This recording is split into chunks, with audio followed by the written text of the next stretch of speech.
દર્શક મિત્રો, આપ જોઈ રહ્યા છો વર્ધમાન 24 ન્યૂઝ. વર્ધમાન 24 ન્યૂઝને સબસ્ક્રાઇબ કરો, લાઇક અને શેર કરો.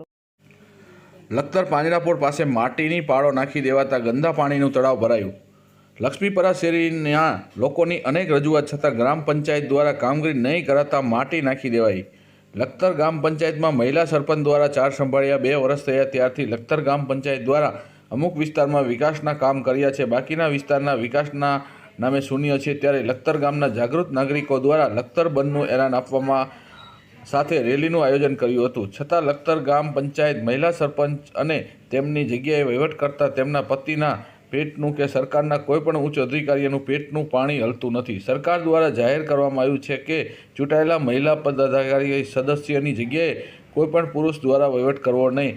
આવા કિસ્સા ધ્યાનમાં આવે તો ચૂંટાઈ કોઈપણ પદ ઉપર બેઠેલા પદ અધિકારી કે સદસ્યને તુરંત સસ્પેન્ડ કરવા. છતાં લખતર ગ્રામ પંચાયતનો વહીવટ મહિલા સરપંચ રંજનબેન પટેલની જગ્યાએ તેમના પતિ સરપંચની ખુરશીમાં બેસી વહીવટ કરે છે. ત્યારથી લક્ષ્મીપરા વિસ્તારના લોકોએ ગંદકીથી ત્રાસી જઈ અનેક રજૂઆત કરી હતી, છતાં કોઈ કાર્યવાહી નહીં કરવામાં આવતા લક્ષ્મીપરા વિસ્તારના લોકોએ માટીની પાળો નાખી દેતા પાંજરાપોળ પાસે ગંદા પાણીનું તળાવ ભરાયું છે.